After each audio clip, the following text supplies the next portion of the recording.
listening to the WDYM, the What Do You Mean podcast. Now everyone gather around and listen to one of Hamilton's best podcasts. No research to back this up. Your host, Michael Gillespie.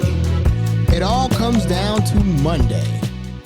The NCAA football championship, the FBS championship, is down to two teams, the Michigan Wolverines and the Washington Huskies in Houston. See, Texas had a chance to have a national championship game in their backyard, and they goofed it up. They said, "No sir, no ma'am, no ham, no bacon. We don't want no part of it. We don't want no part of the championship. You Huskies can have it because they're probably scared of Wolverines."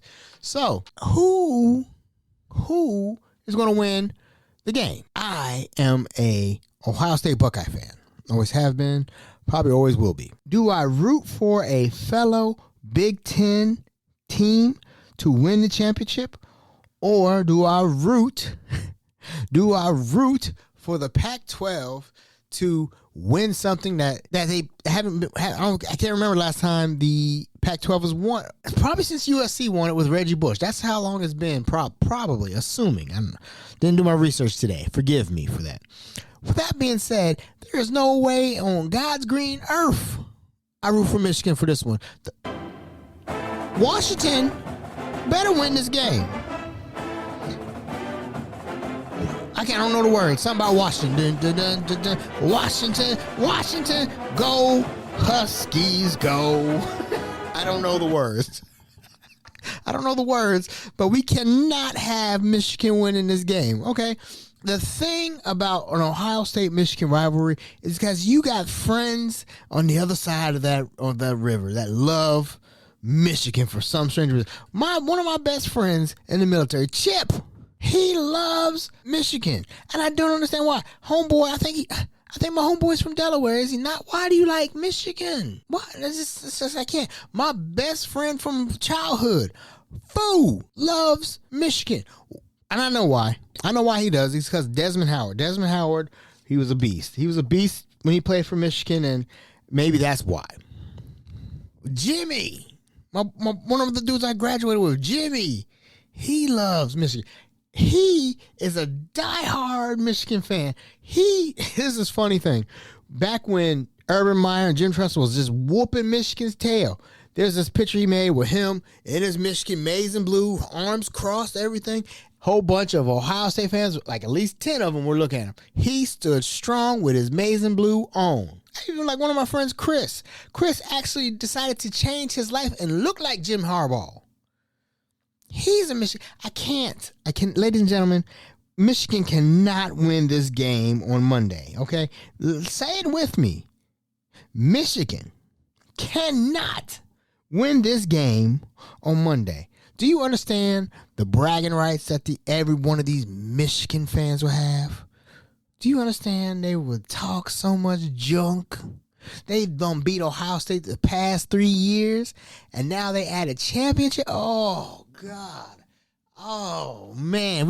No, ladies and gentlemen. No, I got to play it again. No sir, no ma'am, no ham, no bacon. Won't be doing it. We will not be doing that. Root for the Huskies. Please don't let Michigan win this game. I cannot stomach Michigan winning the championship. Cannot, will not, don't want to see it. Because another thing, and this is the last time I'm going to touch this topic till after the game. This cheating scandal could tarnish the championship if they've been proven cheating. And they already have. They already have a cheater who was on the sidelines of a game with his little spy cam glasses. Who does that? Let's just hope that Washington wins the game and puts this thing to bed. Now, one thing I am happy about, there's no SEC team in the championship game. I am so sick of the SEC. I really am. If you get to play Vanderbilt every year and beat them, I like the SEC. But this favoritism has to stop. You come up north and play Ohio State in November and December. All these bowl games are in the South. The Peach Bowl, the Citrus Bowl, the Sugar Bowl. All these bowls are in the South. And who come? And then you got They don't got to travel far. They just right in their backyard. It's all warm all the time. Listen, we up north, we play in the snow, in the cold. They don't ever come up north. You notice that. Even the beginning of the schedule, if the beginning of the week 1, week 2, you get Ohio State to travel to Georgia, it's hot. There's advantage SEC. Let's just be honest with you. Bring some of these southern boys up north to play Michigan in November. Let's see what happens. It'll be a whole different story. Today's episode, we are doing everybody's favorite game. Were they a good employee?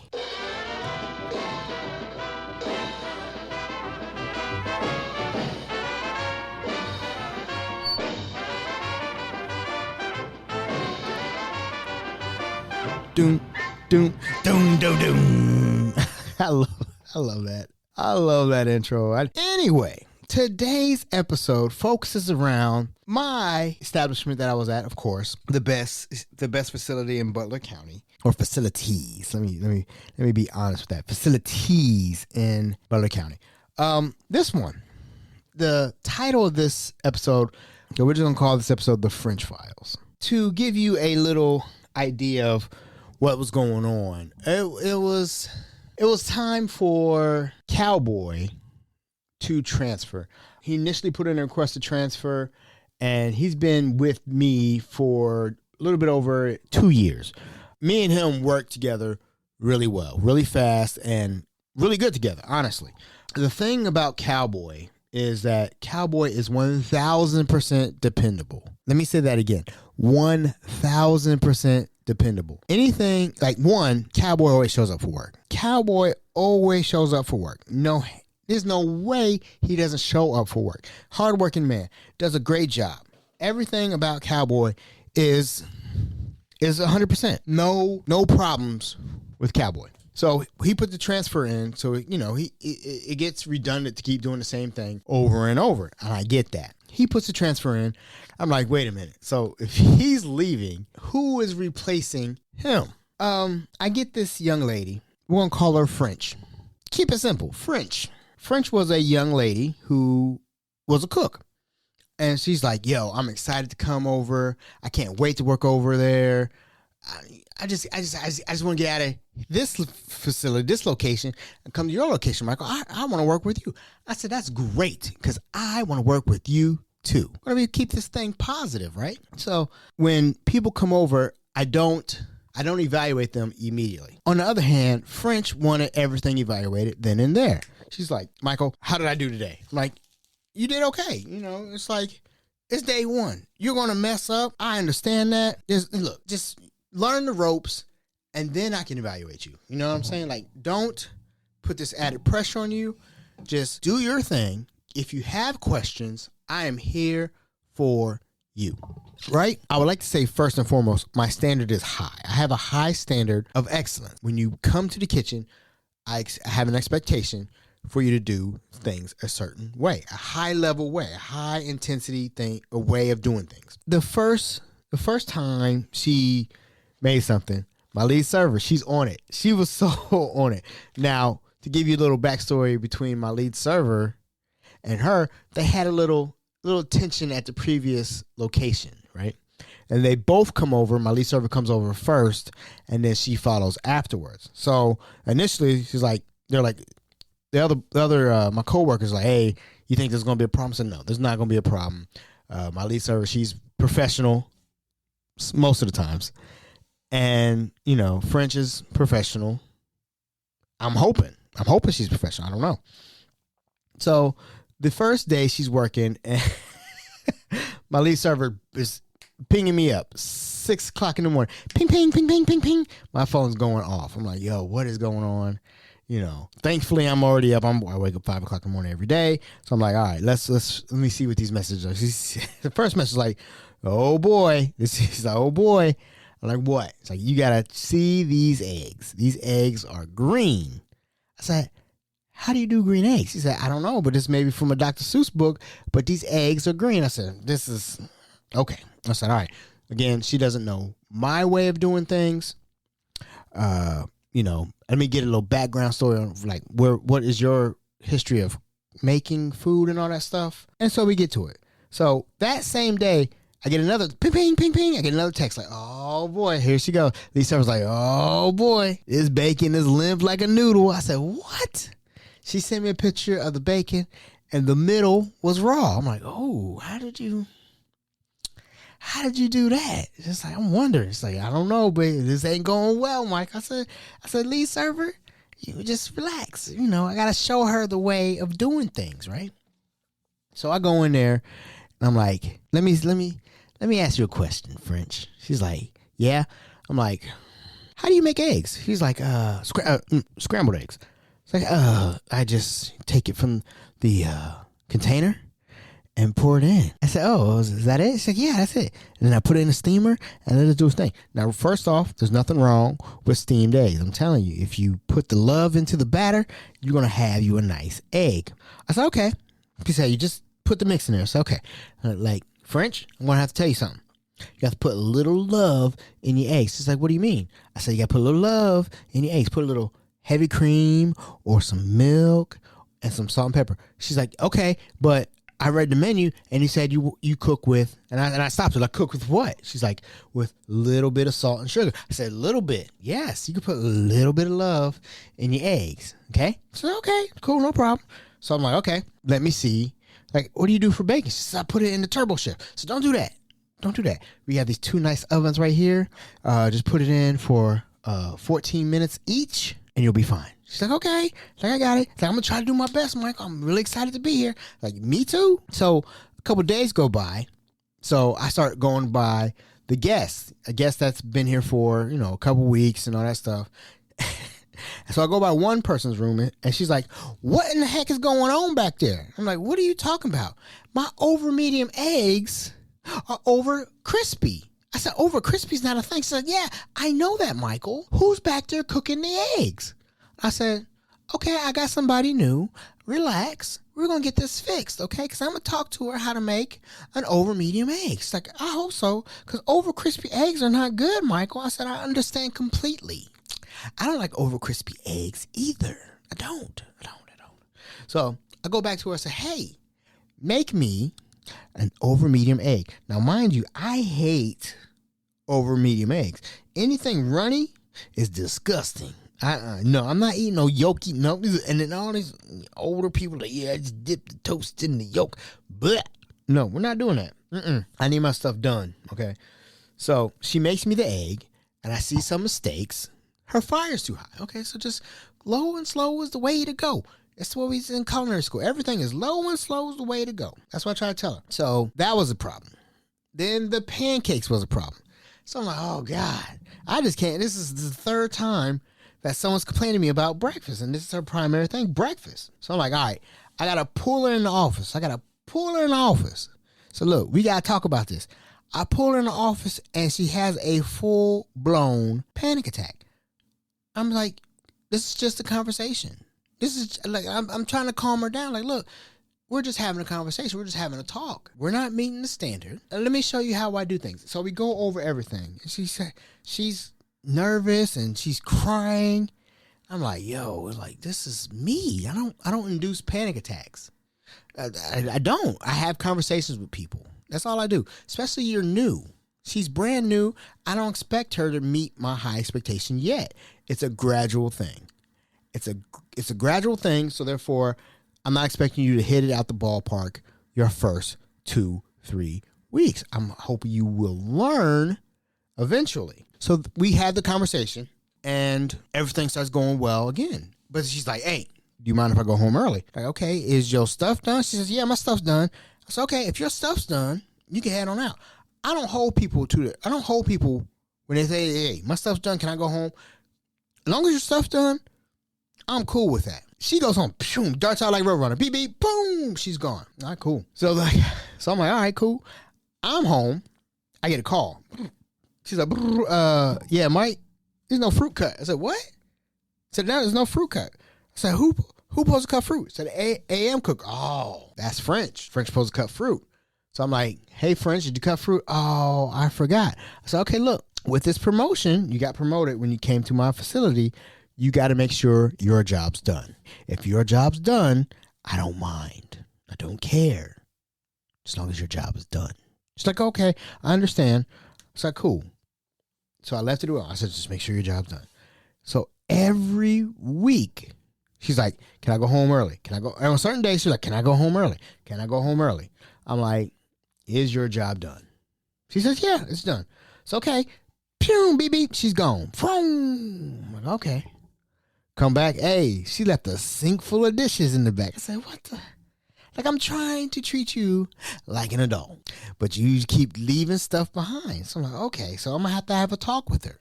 So we have another office talk, and another panic attack happens. I'm like, yo, she's like shaking and crying. I'm like, I don't understand. What am I doing to cause this? I'm just having a conversation. I know you're not going to meet my standard the first 3 weeks, 4 weeks, 5 weeks. That's 35 days. At around 60 to 70 to 80 to 90, that's when I'm like, okay, you're not getting this, okay? But we're not there yet. She's having a full-blown attack. I'm like, oh my God, I don't, is this me? I'm starting to evaluate myself. Like, am I inducing this? I was like, I don't know. Like, this doesn't make sense. Like, so I go back to the other managers and say, hey, does she have panic attacks? They're like, oh, all the time. I said, what? So y'all couldn't tell me this? It's like, well, if she's on her meds, she'll be fine. Come to find out, she wasn't on her meds. So, oh, okay. All right. So I chilled out. I said, you know what? I'm not even going to bother. I'm going to just have these small conversations. Just, hey, don't do that. Hey, you should do this. Just chill out, right? Just chill out. Just don't press her, right? So I'm like, all right, cool. So the next thing is that she has outside issues, right? Again, everybody has issues, right? She's having these outside issues. I do as much as I can to supplement her outside issues. I would go pick her up when she needed a ride. No problem off my back. I'll wake up 5 o'clock in the morning, come get you, take you to work. No problem. I try to do everything to support her. In this role right now, I'm trying to support her in her roles. Like, just, hey, I'm here, I'm your manager, but I'm also trying to make sure you have a job and all this stuff. The thing that broke the camel's back is that she started calling off. And every work has a point system or has an attendance policy. We have one too. She calls off. I'm like, all right, cool, whatever. Document it. Boom. She called off again. I said, okay. Document it. Cool. Started documenting the points. And she started adding up points where I started to have to do disciplinary actions. And guess what? Me, office, closed door, her, guess what happened next? Yes, she's having a panic attack. It's like, dude, she's crying. Like, again, dude, you stress me out. She's shaking. You stress me out. I said, why do I stress you out? So I don't know, man. We have all these conversations. It makes me feel like I'm not doing my job. And she's having another panic attack. So I'm like, French, we're just having conversations. I'm noticing a trend. You keep missing work. You have all these outside problems, and I'm trying to help you. We had this conversation, and this is what I say to her. I don't want to get you in any more trouble than you're already in. I'm telling you, if you're sick, come to work. Come to work. And y'all may be like, yo, what are you doing, Michael? That's not cool. So hear me out, first off. Come to work. Let me get dressed. Get ready. Once I come in, you can go home. Meet me here. So therefore, I can take care of the rest. I will do that for you. I have done that for a number of my employees. One of my guys comes in and is like, yo, I need to use, so I worded to him. I said, look, I am your cheat code. Whenever you need a cheat code, tell me you need a cheat code. If I can take the spot for you and I have everybody else here, you can go home. I've done that before. I've done that numerous times. I have no problem with that. In my opinion, that's what a manager is supposed to do. Manage the situation. You're sick. Let me get in here. So therefore, I'm not going to point you because I'm literally telling you to go home. You feel comfortable, go home, go home. We had that conversation. So one of the last conversations we had, she's having a mini episode because I'm getting on her about her job again. Now we're at around the 60 to 70 day thing. So I'm like, some things need to connect. right? You know what I am. You've been here about 60, 70 days. Things need to connect. And she goes on a little tirade about spoons. She goes, you know what, Mike? I don't have enough spoons today. I'm looking around like, hold on. I thought I ordered some plastic spoons and I have plenty of metal spoons. I'm confused. What are you talking about? She's like, Mike, it takes a spoon for me to get up. It takes a spoon for me to come to work. It takes a spoon for me to get these kids ready for the day. And I'm running out of spoons. I'm like, holy spoons. I didn't know this was a thing. I'm like, I'm confused by the spoon talk. I'm like, what? Okay, so it takes all these spoons to get your day started. She's like, yep. I said, spoons, huh? She's like, yeah. I said, okay. Why don't you use forks? Because you can stab. No, I'm sorry. All right, hold on. Stop right there. So we had the spoon talk. She said, I just need spoons. Take so many spoons for the day when I'll just run out of spoons. I'm like, oh, wow. Okay. You run out of spoons. I'm going to leave you alone. Okay. So, okay. She tells me the spoon conversation and everything. And so I'm like, okay. So I'm like, all right, so this is crazy. I mean, I've never had a spoon conversation before. So she calls in sick again. And so I'm thinking, like, do I document this? Because now she's, like, in trouble, right? And I know her personal situation. I'm not trying to get her termed, right? So I'm like, oh, shoot. I don't know what to do. But I had the conversation with her. I said, just meet me 50%. If you're sick, meet me 50%. Come to work. Once I get dressed, get ready, go home. We had this conversation, and she calls off again. I said, dude, I can't do this no more. All right. I've tried to deal with this situation, and it's not working. So I say, look, we got to call HR. I've documented the points. She's gotten so many points in 2 months to a point where she can be termed.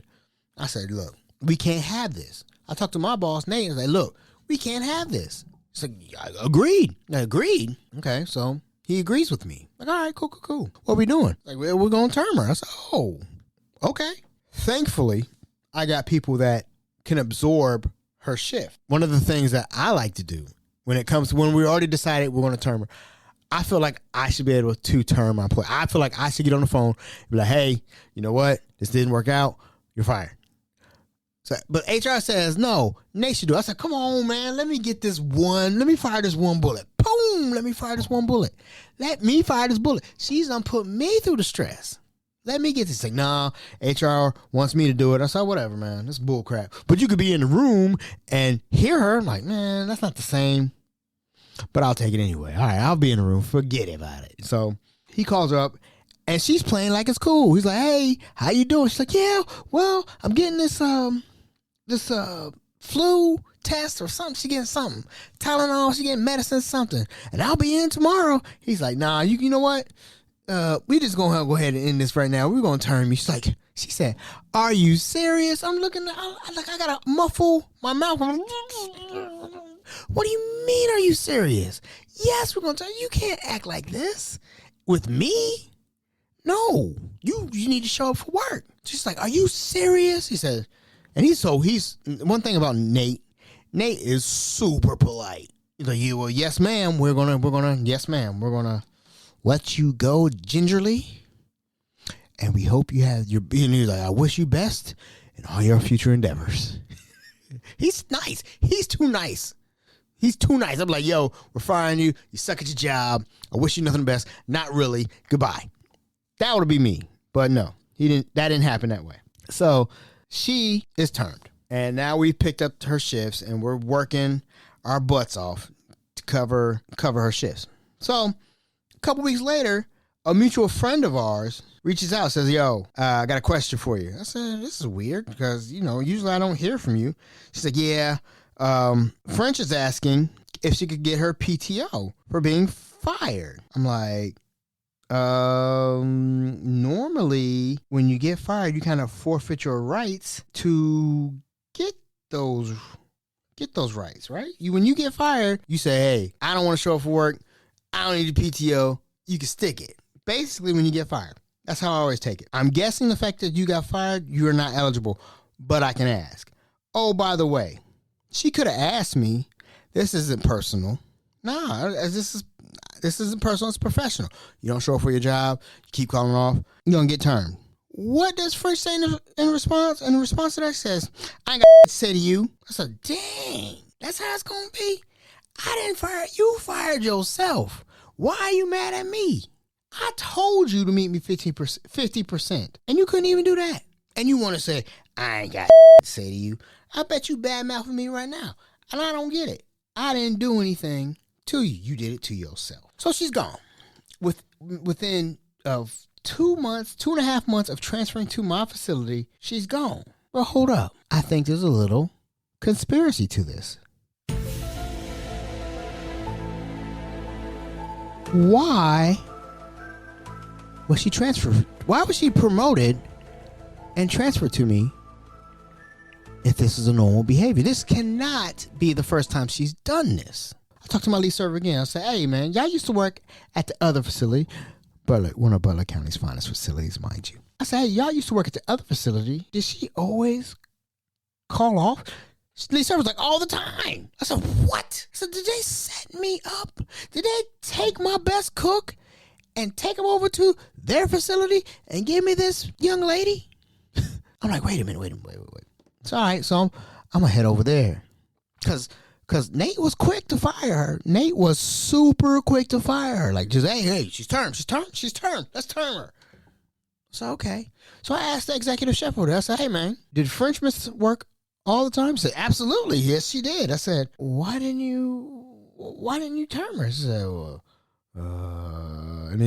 well, she did pick up shifts, and I took up points. So she didn't do that. She didn't do that at my facility. She was all quick to get out of there. I said, man, did you guys set me up? I said, no, of course not, Michael. We would never do that. I said, oh, ain't that something? So the moral of the story is, 1, show up for work. 2, if you have a manager like myself that's willing to meet you 50%, maybe you should meet the person 50%. Again, I have nothing against French, okay? Let that be known right now. I tried. If I was willing to pick you up 5 o'clock in the morning to take you to work, I am trying. If I give you the message, say, hey, meet me 50%, I will help you. You can get access to the cheat code. But no, now she mad at me saying I ain't got squat to say to you. That's messed up, man, because I really, really tried. I do think I was set up. I'm going to tell you right now, I think they said, man, this is what we're going to do. We're going to take his cook and give you this crappy cook. And you know Michael got a high standard of work ethic over there.